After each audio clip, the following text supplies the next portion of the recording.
Kung may mga mahal kayo sa buhay, kakilala o kaibigan na dumadanas ng stroke at tumabingi ang kanilang ibang bahagi ng parte ng katawan tulad ng bibig, kamay, paa, kundi naman ay umurong ang dila at hirap magsalita, iparating nyo ang video nating ito dahil malaki ang maitutulong nito sa kanila.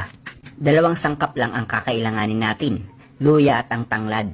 Isa sa kakayanan ng luya ay maibalik ang dating pagkakasalansan ng fiber ng ating muscles. Nagagawa din itong mapakalma ang mga stress at sobrang banat nating mga litid at muscles. Nagpapaganda din ito ng ating puso. Nagpapaganda ng bomba ng ating puso. Pampababa ng dugo. Pampababa ng kolesterol. Nagpapabuti ng ating brain health. Natural pain reliever din ito. Nag-aalis ng pagmamanas ng ating katawan. Lunas sa rayuma. At nagbabalik ng gana sa ating pagkain. Habang ang tanglad naman ay nagagawa ding magbababa ng kolesterol sa ating katawan. Nagbabalanse ng ating blood pressure. Detoxifier ng ating buong katawan. Take note, buong katawan. Nag-aalis din ng ating rayuma. Sa kabuuan, ang dalawang ito ay malaki ang maitutulong sa ating katawan. Specifically sa taong na-stroke at nagkaroon ng problema sa kanilang katawan. Uminom lang nito ng 2 beses sa isang araw.